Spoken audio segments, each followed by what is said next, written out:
Hello बच्चों, hi everyone. चलिए बच्चों, करंट इलेक्ट्रिसिटी के अगले टॉपिक की बातचीत करते हैं। देखो बच्चों, अभी तक हम बातचीत कर रहे थे सर्किट के बारे में। सर्किट में मैंने आपको बताया कि एक तो बेसिक मेथड है, आप उससे सॉल्व कर सकते हो। आफ्टर देन हमने किरचॉफ मेथड डिस्कस किया था। यहाँ तक क्लियर था? चलिए अनदर मेथड की बातचीत कर लेते हैं, डेट इज नोडल मेथड। और ये भी मेथड जो है बेटा, ये लॉन्ग सर्किट को सॉल्व करने के लिए हमें काफ़ी हेल्प करता है। तो एक्चुअल में नोडल मेथड क्या है और कैसे इससे क्वेश्चंस को अटेम्प्ट करते हैं, तो उसको समझ लेते हैं। लेट्स से इसको मैं बेटा कोई एक एग्जांपल से समझा देता हूँ। लेट्स से बेटा आपको दिया हुआ है कि ये कोई भी एक सर्किट है जिसमें रेजिस्टेंस एंड बैटरीज कनेक्टेड है।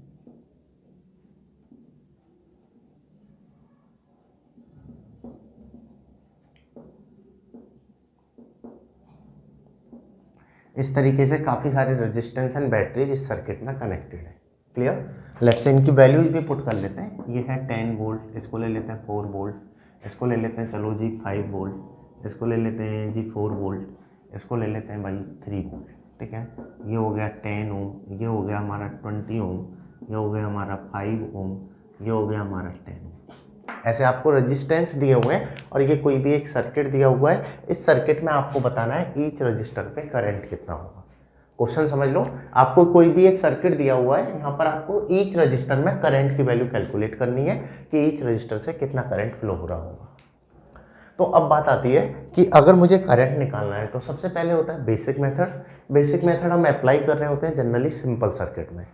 सिंपल सर्किट से मतलब क्या हुआ, जिनमें एक ही बैटरी है और कुछ रेजिस्टेंस है। अगर उसके बाद अगर मुझे मल्टीपल बैटरी एंड रेजिस्टेंस की ग्रुपिंग दी जाए तो बेटा हम प्रेफर कर रहे होते हैं किरचॉफ लॉ। ठीक है, किरचॉफ लॉ क्या बोलता है कि कैसा भी आपको सर्किट दिया जाए, आप किसी भी एक बैटरी को पकड़ो, उस बैटरी से करंट फ्लो कराना स्टार्ट करो और उस करंट को कंप्लीट सर्किट में डिवाइड कर दो। After then you can calculate current in each resistor. ठीक है, तो ये भी एक बड़ा सिंपल सा और आसान सा तरीका है। बात आ रही है यहाँ पर समझ में? अब अगला आता है कि अगर जैसे मैं बेटा आपको ऐसे क्वेश्चन दिए जाएं जिनमें जो लूप हैं वो काफ़ी सारे हैं। जैसे किरचॉफ में हमारे साथ जो बाउंडेशन है वो ये है कि अगर 2 से ज़्यादा लूप होते हैं, जैसे मैंने 2 लूप का भी क्वेश्चन आपको कराया था, मैंने फिर 3 लूप का भी क्वेश्चन आपको कराया। जब मैंने 3 लूप का क्वेश्चन कराया तो एक बार कंप्लीट व्हाइट बोर्ड भर गया था। याद होगा आपको कि उसमें जो एफर्ट्स थे, जो टाइम लग रहा था वो काफ़ी ज़्यादा लग रहा था। अगर सेम 4 लूप का क्वेश्चन हो जाए तो उसको अगर मैं किरचॉफ से करूँगा तो किरचॉफ से सॉल्व तो हो जाएगा, बिकॉज किरचॉफ रामबाण है, उससे कैसा भी क्वेश्चन हो सारे क्वेश्चन सॉल्व तो हो जाएंगे। ओनली जो प्रॉब्लम फेस करने वाले हो डेट इज टाइम, कि यार टाइम ज़्यादा लग जाता है। अब उस टाइम को कम करने का एक मेथड होता है जिसको बोलते हैं नोडल मेथड। तो इस मेथड से हम सर्किट्स को बड़ी आसानी से सॉल्व कर लेते हैं। तो अगर आपको कोई बड़े सर्किट दिए जाए उनमें आप किरचॉफ की बजाय नोडल मेथड भी यूज में ले सकते हो। बस कंडीशन एक है कि आपको ये मेथड समझ में आना चाहिए, ये मेथड कैसे अप्लाई करते हैं वो अप्लाई करना आना चाहिए, तो आप बड़ी इजीली निकाल सकते हो। तुम देखिए कैसे निकालने वाले हो। जैसे आपको बेटा ये कोई भी एक सर्किट दिया हुआ है, लेट्स से आप बेटा किसी भी एक पॉइंट का पोटेंशियल 0 कंसीडर कर लो। पहले किसी भी एक पॉइंट का पोटेंशियल क्या ले लो, 0। और अब कौन से पॉइंट का 0 लें, तो वो एक ऐसे पॉइंट का पोटेंशियल आप 0 लेना जिससे काफ़ी सारे पॉइंट का पोटेंशियल 0 हो जाए। कहने का मतलब क्या है, जैसे मैं इस पॉइंट का पोटेंशियल 0 ले लेता हूँ। ठीक है, अब देखिए यहाँ पर ये वायर है, अगर कोई भी इलेक्ट्रिकल डिवाइस बीच में नहीं आता है तो सेम पॉइंट मूव करेगा। ये मैंने आपको कॉम्बिनेशन ऑफ रेजिस्टेंस में भी सिखाया था। और सिंपल सी बात है, कोई भी डिवाइस बीच में नहीं आया तो पोटेंशियल में कोई भी चेंज अपना नहीं हुआ है। 1 सेकेंड।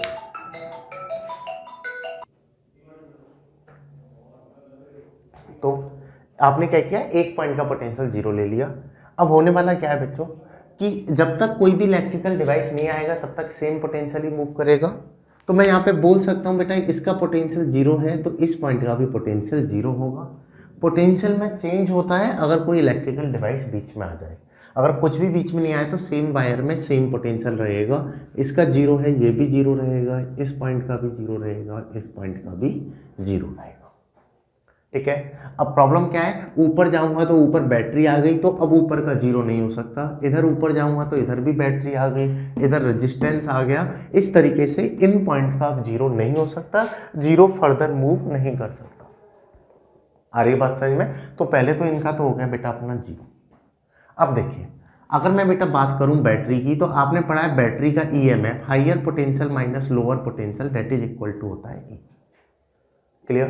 ये 0 है तो इस पॉइंट का जो पोटेंशियल है ये हो जाएगा अपना 10 वोल्ट, क्योंकि बैटरी का जो हाइयर पोटेंशियल है दैट इज पॉजिटिव टर्मिनल, तो 10 माइनस 0 इक्वल टू 10 ही आ गया। ये मैंने आपको सिखा रखा है। ये 0 है तो ये कितना हो जाएगा 4। अगर ये 10 है तो ये हो गया 10, ये भी हो गया 10, ये भी हो गया 10 और ये भी हो गया अपना 10। ठीक है, सेम पॉइंट मूव कर गया। आ रही बात समझ में? अब ये 0 है, यहाँ पर बैटरी का 4 रहना चाहिए, तो कोई रेजिस्टेंस नहीं है, ये 0 है तो ये हो गया 4। सीधा सीधा लिख जा रहे हैं ना। अगर बेटा ये 10 है तो इसका कितना होगा 15, क्योंकि हाइयर पोटेंशियल है। 15 माइनस 10 इक्वल टू आएगा 5। सिखा रखा है ये। क्लियर? ये 0 है तो ये कितना होगा आपका -4। 0 minus -4 that is equal to आ जाएगा +4। आपने पढ़ा है higher potential minus lower potential. 0 minus BB that is equal to 4, तो BB कितना आता -4। ये 3 है, ये 10 है तो इसका कितना होगा अपना 7।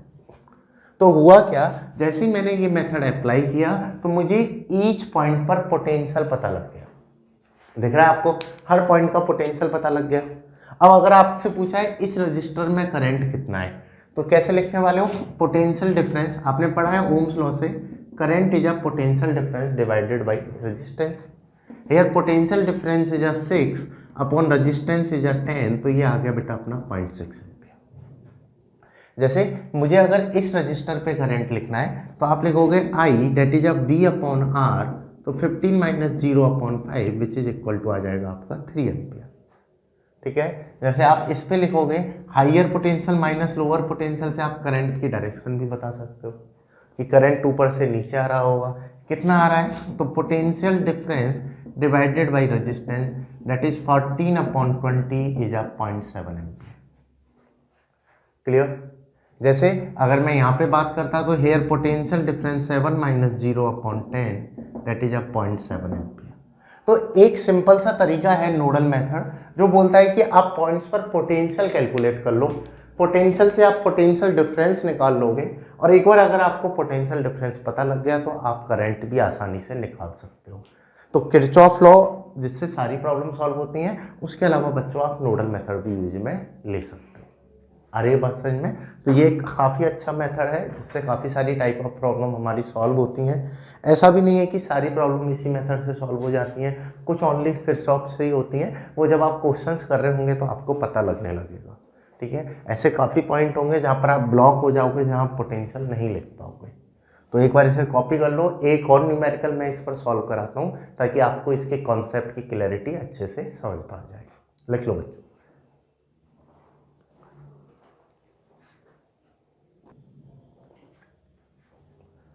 चलो एक और न्यूमेरिकल देख लेते हैं और कैसा न्यूमेरिकल इस पर हमारा बनने वाला है।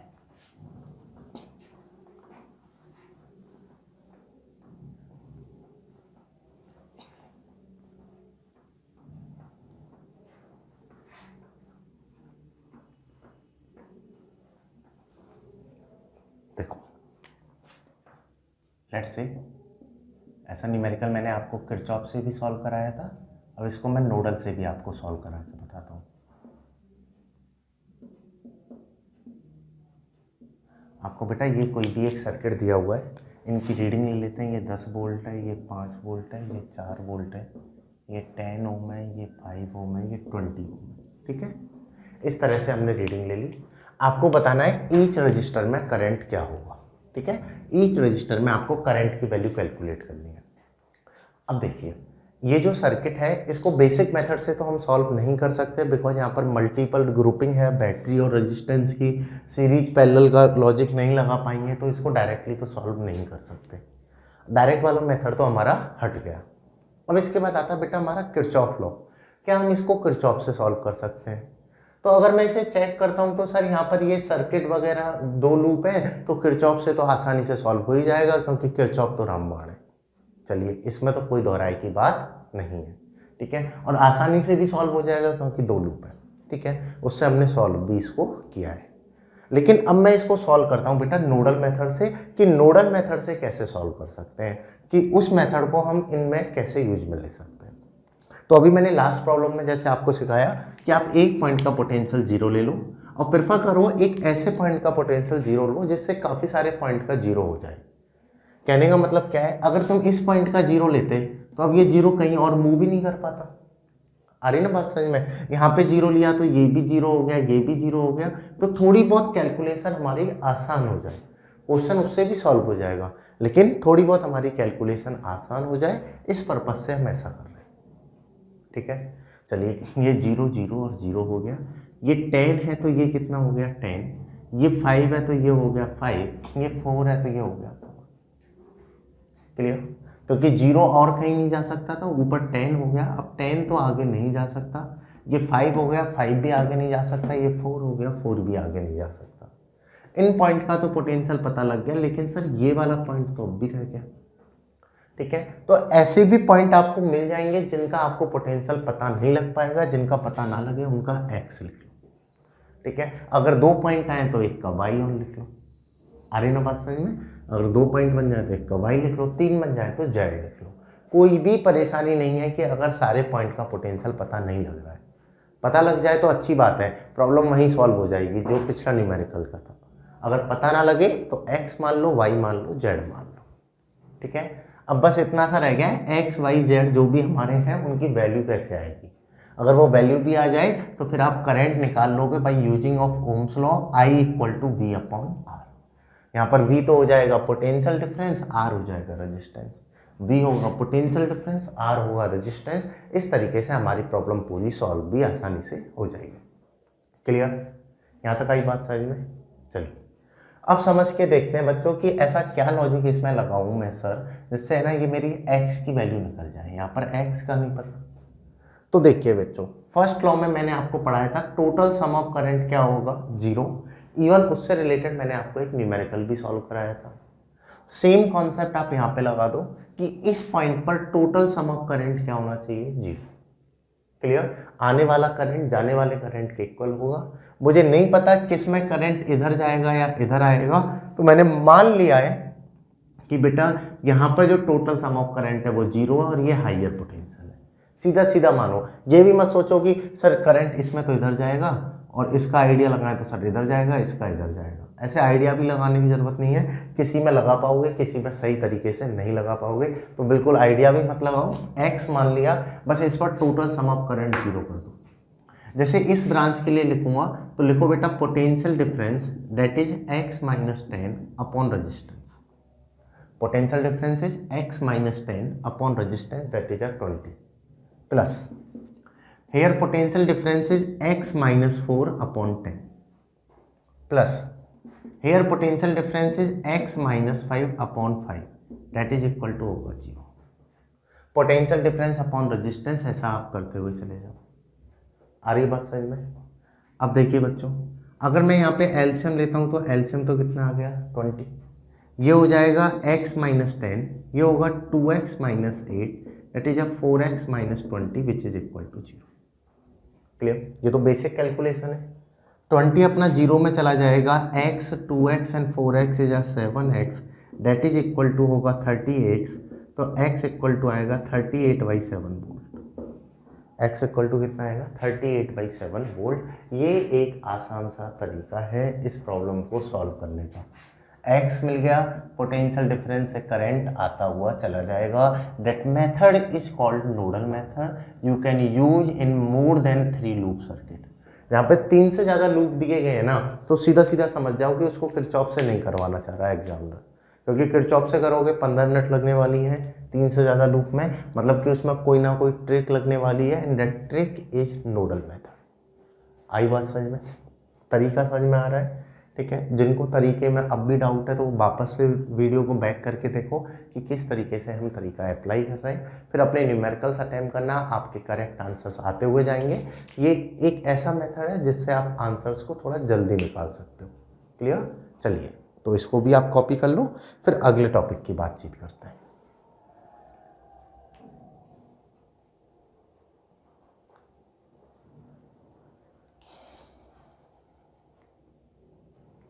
चलिए अगले टॉपिक पर आते हैं। यार next topic is electrical instrument. Now heading डालो बच्चों, इलेक्ट्रिकल इंस्ट्रूमेंट।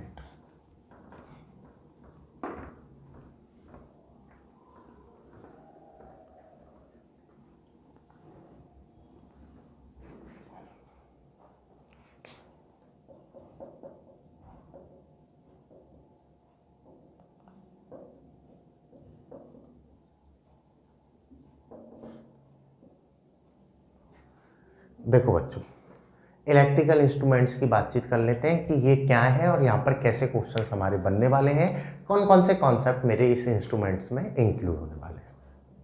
तो देखिए, अगर मैं बेटा इलेक्ट्रिकल इंस्ट्रूमेंट्स की बात करूँ तो जनरली हम बेटा 5 डिवाइसेस की बातचीत कर रहे होते हैं। एक होता है हमारा एमीटर, एक होता है बेटा हमारा वोल्ट मीटर, एक होता है बेटा अपना गैल्वेनोमीटर,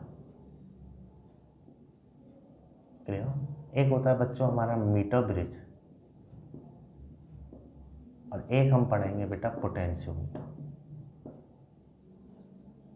व्हीटस्टोन मैंने आपको ऑलरेडी बता ही दिया था। तो हम 5 इलेक्ट्रिकल डिवाइसेस की बातचीत कर रहे होते हैं, ammeter, volt meter, galvanometer, meter bridge and potentiometer. ठीक है, यहाँ पर बेटा हम बात करेंगे कि इनका काम क्या है, कैसे ये रीडिंग दे रहे होते हैं, किस तरीके से इनको हम यूज में ले रहे होते हैं, ये सारी बातचीत हम करने वाले हैं। एक एक डिवाइस से हम बातचीत करना स्टार्ट करेंगे। तो जिसमें मेरा पहला डिवाइस यूज में ले लेता हूँ मैं एमीटर। इसमें आप फर्स्ट हेडिंग डालो बच्चों, एमीटर। ये एमीटर होता क्या है? ये 5 डिवाइस है जिनमें से हम पहले वाले की बातचीत कर रहे हैं, डेट इज एमीटर। देखिए, अगर मैं बेटा एमीटर की बातचीत करूं तो इसका सिंबल सिंपल सा होता है कि एक गोले में ए लिख देते हैं, डेट इज एमीटर। हम कोई एमीटर का डायग्राम नहीं बना रहे होते हैं, हालांकि आपने अपनी फिजिक्स की लैब में देखा होगा ब्लैक बॉक्स में एक मीटर, जैसे आपका बाइक का स्पीडोमीटर होता है, सेम इस तरह से दिखने वाला होता है। एक वही निडल होती है, रीडिंग होती है, ठीक है, और इसको हम सर्किट में सिंबल के तौर पे ए लिख देते हैं एक सर्किल में, इस तरीके से डिनोट कर रहे होते हैं। क्लियर? और पर्पज क्या है बेटा? It is used to read current. क्या पर्पज है? कि करंट को रीड करके बताता है कि कोई भी पर्टिकुलर सर्किट में कितना अमाउंट ऑफ करंट फ्लो हो रहा है। सीधी सी बात है, करंट मीटर है ये। जैसे आपने पढ़ा है स्पीडोमीटर, वो स्पीड बताता है, थर्मोमीटर वो जो टेम्परेचर बताता है, same ammeter that is called current meter. अगर मैं सीधी लैंग्वेज में बोलूँ इसे, सिंपल लैंग्वेज में, ये बात हालांकि आपको पता भी होगी, that is a current meter जो करंट को रीड करके बताता है। आ रही बात समझ में? कैसे रीड करता है? तो बेटा it is always connected in series. इसको ऑलवेज हम किस में कनेक्ट कर रहे होते हैं बेटा? सीरीज में। ऑल टाइम सर्किट में हम इसको सीरीज में कनेक्ट करते हैं। सीरीज में ही क्यों कनेक्ट करते हैं ये वाला रीजन भी मैं आपको बताऊंगा, लेकिन अभी पॉइंट समझ लो, it is always connected in series. हमेशा इसको हमें सीरीज में ही कनेक्ट करना है, उसके अलावा और कहीं हम इसको कनेक्ट नहीं करते। Next point, for ideal ammeter resistance is equal to 0। जो आइडियल एमीटर होगा उसका रेजिस्टेंस 0 होता है, उसका कोई भी रेजिस्टेंस नहीं होता है। आ रही बात समझ में? आइडियल एमीटर के लिए हम कंसीडर करते हैं कि उसका रेजिस्टेंस 0 है, लेकिन एक्चुअल में कुछ भी आइडियल नहीं होता। अगर आप कोई एमीटर बनाओगे उसमें वायर यूज में लोगे, उनका कुछ ना कुछ तो रेजिस्टेंस होगा, चाहे वो कम ही हो, लेकिन कुछ ना कुछ तो होगा। बट हाइपोथेटिकल केस में अगर मैं आइडियल की बात कर रहा हूँ तो उसमें हम बोलते हैं रेजिस्टेंस 0 होता है। ठीक है, किस तरीके से कनेक्ट करते हैं? जैसे ये कोई भी एक रजिस्टर है, ये कोई भी एक सर्किट है, ठीक है, इसमें अब करंट फ्लो हो रहा है, तो यहाँ पर इसमें कितना करंट फ्लो हो रहा है, तो सीरीज में ऐसे एमीटर को लगा देते हैं। 2 टर्मिनल होते हैं एमीटर के, सिंपल सा एक बॉक्स होता है, इसमें ऐसे 2 टर्मिनल होते हैं, एक को पॉजिटिव बोल देते हैं, एक को नेगेटिव। करंट जिसमें आ रहा है उसको पॉजिटिव से कनेक्ट कर देते हैं, जिससे जा रहा है उसको नेगेटिव से कनेक्ट कर देते हैं। क्लियर? तो इस तरीके से ये करंट की रीडिंग का एक क्लोज सर्किट बनता है, उस हिसाब से इसकी निडल रोटेट होती है और ये करंट की रीडिंग हमें दे देता है। एक सिंपल सी बात है। क्लियर? अब देखिए, मैंने बोला कि इसका रेजिस्टेंस आइडियल एमीटर का 0 होता है, तो ये 0 ही क्यों रखा गया है? एक क्वेश्चन तो हमारा यहाँ पे बन सकता है कॉन्सेप्चुअल, और इसको सीरीज में ही क्यों कनेक्ट किया गया, दूसरा क्वेश्चन हमारा यहाँ पर बन सकता है। तीसरा क्वेश्चन सर्किट में आपसे अमीटर की रीडिंग पूछ सकता है, वहाँ पे बन सकता है। क्लियर? तो पहले इन दोनों क्वेश्चन की बातचीत कर लेते हैं, फिर सर्किट का तो क्वेश्चन लेके अमीटर की रीडिंग भी निकाल लेंगे। जैसे बच्चों आप देखो, आपको निकालना है कि इस रजिस्टर में कितना करंट होता है। अगर अमीटर का खुद का भी रेजिस्टेंस होता, आपने पढ़ा है as per Ohm's law I that is equal to होता है V अपॉन आर इक्विवेलेंट। जो भी सर्किट का नेट इक्विवेलेंट रेजिस्टेंस है उससे हम डिवाइड कर देते हैं, तो V upon R equivalent is the current in the circuit. ठीक है? अगर अमीटर का अपना खुद का एक रेजिस्टेंस होता तो ओवरऑल जो नेट रेजिस्टेंस है वो चेंज हो जाता। डेट मीन्स इसका भी रेजिस्टेंस है तो ये दोनों सीरीज में कनेक्टेड है, तो ओवरऑल नेट रेजिस्टेंस चेंज हो जाता, तो नेट जो करंट है वो हमारा कम हो जाता। बात आ रही है समझ में कि रेजिस्टेंस बढ़ने से करंट क्या हो जाता, कम हो जाता। अब आप सोच के देखो, आपने अमीटर तो इसलिए लगाया है कि आपको करंट की रीडिंग मिल पाए, लेकिन आपने अमीटर लगाया उसके कारण जो एक्चुअल रीडिंग थी वो तो कम हो गई। आ रही ना बात समझ में कि इसका खुद का रेजिस्टेंस था उसके कारण कम हो गई, तो इसकी जो रीडिंग है उसमें एक तरह से एरर आ रही है। क्लियर? और ये एरर कब नहीं आएगी, जब इसका रेजिस्टेंस जीरो हो। अगर इसका रेजिस्टेंस जीरो है तो जितना एक्चुअल में करंट पहले फ्लो हो रहा था जब मैंने अमीटर नहीं लगाया, उतना ही करंट फ्लो होगा और एक कंप्लीट रीडिंग दे देगा। तो for zero error we consider resistance of ideal ammeter is zero. ठीक है? तो आइडियल अमीटर या रेजिस्टेंस जीरो का मतलब क्या हो गया, फॉर जीरो एरर। अदरवाइज आपको अपनी रीडिंग में एरर मिलने वाली है। ठीक है? तो समटाइम आपसे ऐसे भी क्वेश्चन पूछ लेता है कि भाई पहले आइडियल लगाया है, अब मैंने रियल एमीटर लगाया है, ठीक है, जिसका अपना कोई रेजिस्टेंस है, तो बताओ रीडिंग में कितनी एरर है। तो आइडियल के लिए करंट निकालोगे, फिर जो रियल एमीटर है उसका रेजिस्टेंस है उसके लिए करंट निकालोगे, फिर आप एरर कैलकुलेट करोगे। तो अगर मुझे एरर नहीं चाहिए तो रेजिस्टेंस को इसके को जीरो करना होगा। ये तो हो गई हमारी बेटा पहली बात। अगली बात क्या है कि इसको सीरीज में ही क्यों कनेक्ट किया सर, इसको पैरेलल में कनेक्ट क्यों नहीं किया, ये सीरीज का लॉजिक क्या है। तो देखिए पैरेलल में कनेक्ट करके देखते हैं बच्चों। जैसे ये एक रेजिस्टेंस है, ये बैटरी है, अब मैंने एमीटर को इसके पैरेलल में लगा दिया। ठीक है? एमीटर का काम क्या है, करंट मेजर करना। मैंने क्या किया, इसको इसके पैरेलल में लगा दिया। अब देखो, जैसे ही बैटरी से करंट गया तो मुझे जो करना था, मुझे तो इस रजिस्टर में करंट बताना था कितना करंट है। यही तो काम है मेरा कि इसमें कितना करंट जा रहा है ये बताना है।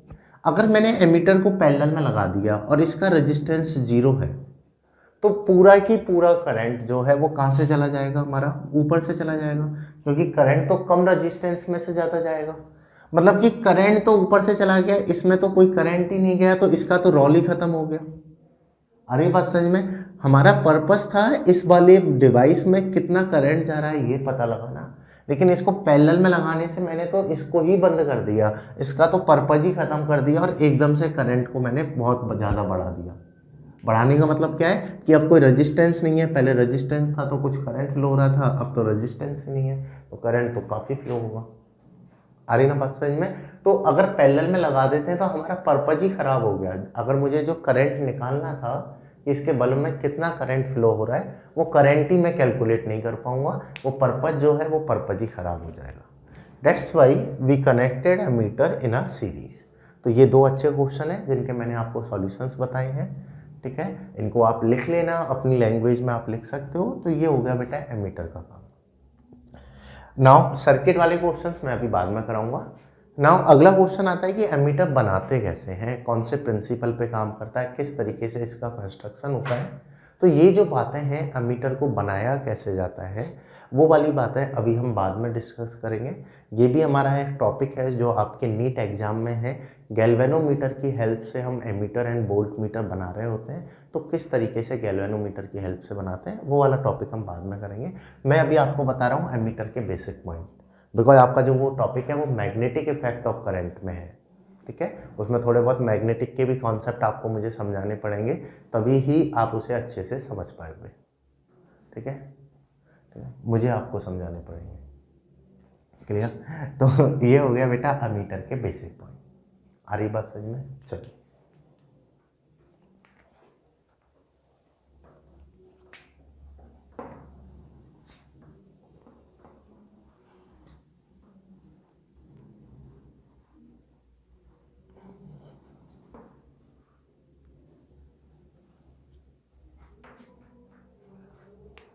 अगला सेकंड हम ले लेते हैं बच्चों वोल्ट मीटर। देखिए ये तो नाम से ही क्लियर है, इसमें बेटा वोल्ट लिखा आ रहा है तो ये वोल्टेज मीटर है, ये तो आप नाम से पहचान सकते हो। वोल्टेज मीटर मतलब कि पोटेंशियल रीडर है। ये क्या रीड करके बताने वाला है? पोटेंशियल डिफरेंस को रीड करके बताने वाला है, इसलिए इसको वोल्ट मीटर और वोल्टेज मीटर हम बोल रहे हैं। क्लियर है ये बात? इसको हम इसलिए वोल्टेज मीटर या वोल्ट मीटर बोल रहे हैं, ये पोटेंशियल को रीड करके हमको बता रहा होता है। अब देखिए किस तरीके से इसके क्या क्या इंपॉर्टेंट पॉइंट है। तो अगर सबसे पहले मैं इसके सिंबल की बात करूं तो इसका सिंबल एकदम सिंपल सा है, बस आपको एक सर्कल में वी लिख देना, मतलब कि ये वोल्ट मीटर है। हालांकि डिजाइन वैसा ही होता है जैसा अमीटर का होता है, ठीक है, बस अंदर का प्रिंसिपल अलग होता है, वो वाली बातचीत भी हम कर लेंगे। तो अभी समझ लो इसका जो सिंबल है वो सिंपल होता है, इस तरीके से हम वी बना देते हैं। नाउ अगला पॉइंट आता है बेटा कि इट इज़ यूज्ड, जो मैंने आपको ऊपर लिख के बता भी दिया है, टू रीड पोटेंशियल डिफरेंस। क्या रीड करता है? वोल्टेज को रीड करता है कि कितना वोल्टेज कोई भी पर्टिकुलर डिवाइस पर है, उसको रीड करके हमें ये बता देता है, ठीक है। Now next point, it is connected in parallel. इसको हम कैसे कनेक्ट करते हैं? पैरेलल पे। तो वही क्वेश्चन यहाँ पे रेज हो गया कि सर पैरेलल में ही क्यों, सीरीज में क्यों नहीं? तो इसका लॉजिकल आंसर है वो भी हम डिस्कस करेंगे, लेकिन समझ लो it is connected in parallel, ठीक है। Now next point, for ideal voltmeter resistance is equal to infinite. कोई भी आइडियल वोल्ट मीटर है उसके लिए जो रेजिस्टेंस होगा बेटा वो इनफाइनाइट होगा, ठीक है। ये इनफाइनाइट का लॉजिक भी क्या है ये भी अभी हम चेक करने वाले हैं। तो for ideal voltmeter resistance is infinite. तो इनफाइनाइटी क्यों लिया ये भी हम चेक करेंगे, ठीक। तो ये बेसिक पॉइंट हो गए। ये सिंबल है, इसको हम यूज में लेते हैं to read the potential difference और वोल्टेज, ठीक है। Always connected in parallel, parallel में ही हम इसको कनेक्ट कर रहे होते हैं, जिसका रेजिस्टेंस होता है बेटा हमारा इनफाइनाइट। और अगर मैं बेटा इसके सर्किट की बातचीत करूं, जैसे आपको दिया हुआ है कि ये कोई भी एक बल्ब है, ये रेजिस्टेंस है और ये बैटरी है, आपको पता लगाना है कि इस बल्ब पे पोटेंशियल कितना आ रहा है, तो इसके पैरेलल में ऐसे एक वोल्ट मीटर लगा दो तो ये रीडिंग दे देगा कि इस बल्ब पे पोटेंशियल कितना आ रहा है। तो कैसे कनेक्ट करना होता है इसको? पैरेलल। और रेजिस्टेंस आइडियल का कितना होगा? इनफाइनाइट। लेकिन एक्चुअल में अगर तुम मार्केट से कोई भी वोल्ट मीटर खरीदोगे तो इनफाइनाइट रेजिस्टेंस का तो नहीं मिलेगा, लेकिन जो रेजिस्टेंस होगा उसका काफ़ी हाई होगा। और हाई रखने का रीज़न ये होता है कि कम से कम एरर मिले। और जीरो एरर कब मिलेगी? जब रेजिस्टेंस क्या हो? इनफाइनाइट हो जाए। अब इनफाइनाइट तो नहीं बना सकते हैं, प्रैक्टिकली पॉसिबल ही नहीं है इनफाइनाइट बनाना। कुछ ना कुछ तो रेजिस्टेंस होगा ही ना जिसको मेजर किया जा सकता हो, ठीक है। तो इसलिए जीरो एरर के लिए हम क्या लेते हैं? Infinite resistance. अदरवाइज आप मार्केट से जो भी वोल्ट मीटर लोगे उनके काफ़ी हाई रेजिस्टेंस होगा, तो उनमें काफ़ी कम एरर होगी। ऐसा नहीं है कि मार्केट वालों में एरर आ जाती है बहुत ज़्यादा, थोड़ी बहुत एरर होगी मामूली 1-2% की, ठीक है। इतना तो ह्यूमन एरर भी होता है। चलिए तो अब लॉजिकल क्वेश्चंस की बातचीत कर लेते हैं। सबसे पहले कि इसका रेजिस्टेंस हमने इनफाइनाइटी क्यों लिया, ऐसा क्या कारण है कि इसका रेजिस्टेंस हमारा इनफाइनाइट होता है? तो देखो बच्चों, अगर मैं यहाँ पे चेक करता हूँ कि जैसे मान लो इस बैटरी से करंट फ्लो हुआ आई, ठीक है। अब ये करंट ऊपर जा रहा है, अब करंट यहाँ पे जा रहा है, अब करंट यहाँ आ गया। अब देखिए, अब करंट के पास जाने के दो रास्ते हैं, एक बल्ब है और एक वोल्ट मीटर है। दो ऑप्शन है करंट के पास, सीधा सीधा दिख भी रहा है। एक तो बल्ब है करंट के पास और एक वोल्ट मीटर है। करंट बल्ब में से भी जा सकता है, वोल्ट मीटर में से भी जा सकता है, दोनों में से भी जा सकता है, ठीक है। बात आती है कि हमें करना क्या है, हम चाहते क्या है। तो मैं चाहता हूं कि ये जो वोल्ट मीटर है ये बल्ब पे आने वाले करंट की रीडिंग दे, बल्ब पे आने वाले पोटेंशियल को रीड करके बता दे कि टोटल कितना पोटेंशियल यहाँ पे आने वाला है। ये मैं चाहता हूँ, मतलब कि जो करंट है वो पूरा की पूरा किस में से जाए? बल्ब में से ही जाए, ठीक है, जिससे इस पर एक्चुअल पोटेंशियल ड्रॉप आए और वोल्ट मीटर उसको रीडिंग को बता दे। तो वोल्ट मीटर में कोई भी करंट नहीं जाना चाहिए। आ रही बात समझ में? अब देखिए, रेजिस्टेंस है तो सीधी सी बात है भाई, करंट तो दोनों के हिस्से में बटेगा और जिसका कम रेजिस्टेंस है उसमें से ज़्यादा जाएगा। लेकिन अगर ऊपर वाले का भी रेजिस्टेंस है तो ऊपर जाएगा तो सही। But if I consider resistance as infinite, ठीक है, तो आपने पढ़ा है बेटा current is a V upon R, अगर आप R को इनफाइनाइट ले लोगे तो करंट क्या जाएगा, 0। मतलब कि इनफाइनाइट रेजिस्टेंस है तो ऊपर तो कोई भी करंट नहीं जाएगा, पूरा की पूरा करंट बल्ब में ही जाएगा, तो इसकी एक्चुअल रीडिंग आ जाएगी। आ रही ना बात समझ में, कि इसमें रीडिंग में कोई भी एरर नहीं आएगी, 0 एरर हमें मिलने वाली होगी। इसलिए हम रेजिस्टेंस जो लेते हैं वोल्ट मीटर का वो इनफाइनाइट ले रहे होते हैं, ठीक है।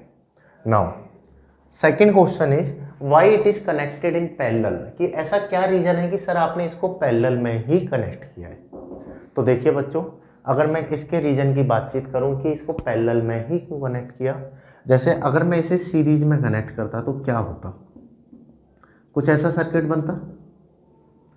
अब यहाँ पर ये बैटरी है, वोल्ट मीटर का रेजिस्टेंस है इनफाइनाइट, इनफाइनाइट होने के कारण इनका जो नेट रेजिस्टेंस आता है इक्विवेलेंट, वो क्या हो जाता है, इनफाइनाइट। और अगर ये इनफाइनाइट आर इक्विवेलेंट होता तो करंट कितना हो जाता सर्किट में, 0। मतलब कि इस सर्किट में करंट ही फ्लो होना बंद हो जाता, सर्किट ही बंद हो जाता। जैसे ही मैं वोल्ट मीटर को सीरीज में लगाता तो सर्किट ही हमारा बंद हो जाता। बात आ रही है ना समझ में। बट अगर पैरेलल में लगाया है तो यहाँ पर इसमें कोई भी करंट नहीं गया है और हमें रीडिंग वोल्ट मीटर की मिल गई है। This is the only reason कि we connect voltmeter in parallel. Is it clear. चलिए, तो ये सारे पॉइंट आप कॉपी करो, फिर इन पे न्यूमेरिकल की बात करते हैं। चलो बच्चों, अब चेक करते हैं कैसे न्यूमेरिकल्स हम यहाँ अमीटर और वोल्ट मीटर पे बना सकते हैं, इनके बारे में हम बातचीत कर लेते हैं। तो ये तो हुई बेटा हमारी एमीटर और वोल्ट मीटर की कहानी और उनसे रिलेटेड कुछ इंपॉर्टेंट पॉइंट्स जो आपको पता होना चाहिए, क्योंकि यहाँ पर कॉन्सेप्चुअल प्रॉब्लम भी आपसे पूछ सकता है। ऐसा ही नहीं है कि ओनली न्यूमेरिकल प्रॉब्लम ही आपसे पूछी जाए। तो देखिए, जैसे एक मैं सिंपल न्यूमेरिकल ले लेता हूँ दोनों एमीटर एंड वोल्ट मीटर को मिलाते हुए। लेट्स से आपको बेटा ये कोई भी एक सर्किट दिया हुआ है,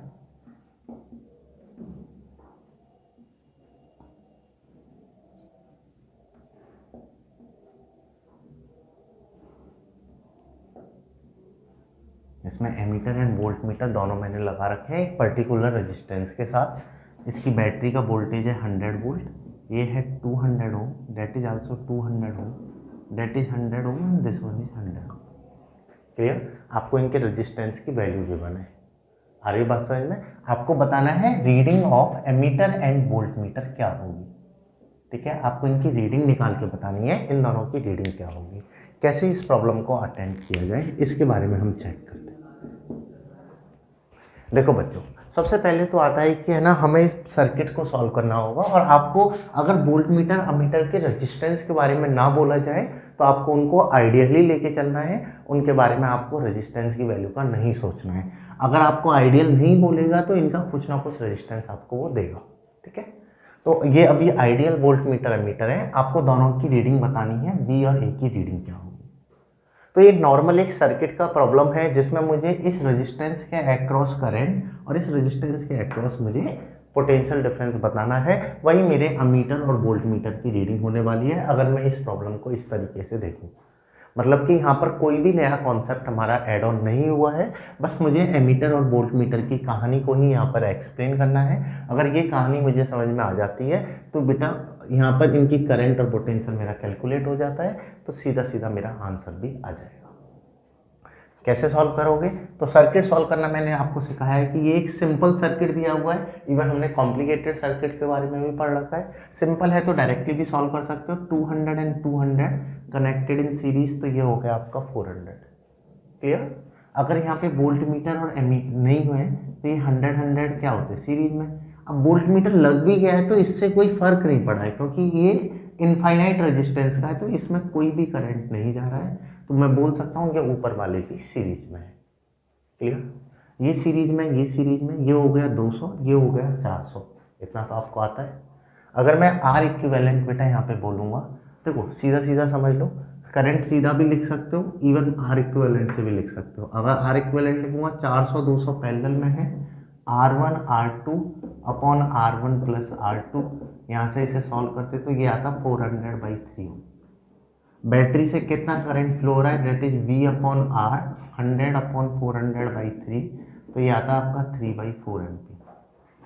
अरे ना बात समझ में, ये कितना आता है 3/4 एम्पियर, जो करंट इन दोनों ब्रांच में डिस्ट्रीब्यूट होने वाला है। फिर आप करंट को निकालते दोनों ब्रांच में। एक तो तरीका है हमारा ये बेसिक में, जो नॉर्मल हमने कॉन्सेप्ट पढ़े हैं। एक नॉर्मल कॉन्सेप्ट से और कर सकते हो, जैसे 100 है तो इस ब्रांच पे भी कितना आया 100, इस ब्रांच पे भी आया 100। अगर ऊपर वाली ब्रांच पे 100 वोल्ट आया, रेजिस्टेंस है 200, तो इसमें करंट जाएगा 1/2 एम्पियर। डायरेक्ट बोल दो, मतलब मुझे ये निकालने की भी जरूरत नहीं पड़ेगी, मैं डायरेक्ट भी कर सकता हूँ। 100 है, 100 यहाँ पे गया, टोटल रेजिस्टेंस 200, 100/200 इज 1/2 एम्पियर। तो 1/2 एम्पियर मेरा करंट इसमें अंदर जा रहा है, तो रीडिंग ऑफ अमीटर तो क्या हो गई 1/2 एम्पियर। आई बात समझ में, रीडिंग ऑफ अमीटर क्या होगी 1/2 ampere. Now reading of volt meter, जितना इस पे पोटेंशियल होगा वो रीडिंग होगी, और पोटेंशियल कितना होगा that you can calculate by using of Ohm's law. Here current is 1/2, resistance is of 100 ohm, तो ये आ जाएगा हमारा बेटा 50 वोल्ट। तो यहाँ पर इस पर रेजिस्टेंस कितना आने वाला है हमारा, पोटेंशियल डिफरेंस कितना आने वाला है 50 वोल्ट, तो रीडिंग ऑफ वोल्ट मीटर हमारी क्या हो जाएगी 50 वोल्ट। आई बात समझ में। तो इस तरह की प्रॉब्लम आती है, वही सेम सर्किट प्रॉब्लम हमारी रहने वाली है, कोई भी डिफरेंस नहीं होने वाला है बेटा इनमें। बस आपको अमीटर वोल्ट मीटर जहाँ भी लगा दे वहाँ उनकी रीडिंग ले लेना। अगर रेजिस्टेंस दे तो उनको एक बार रेजिस्टेंस की तरह ट्रीट करना, और उनके करंट या पोटेंशियल जो भी निकालना है वो आप निकाल सकते हो। तो इनसे रिलेटेड आप प्रॉब्लम सॉल्व करना। स्टिल अगर आपको कोई भी क्वेश्चन में प्रॉब्लम फेस करो तो आप पूछ सकते हो अपने टेलीग्राम ग्रुप पर, वहाँ आप अपनी क्वेरी पोस्ट कर दो। आपका कोई न्यूमेरिकल में आप अटक गए हो वोल्ट मीटर मीटर से रिलेटेड, तो वहाँ अपनी क्वेरी पोस्ट कर सकते हो। Clear? So thank you for watching this video. Now we'll continue next topic, that is a galvanometer, meter bridge and potentiometer in the next lecture. Thank you.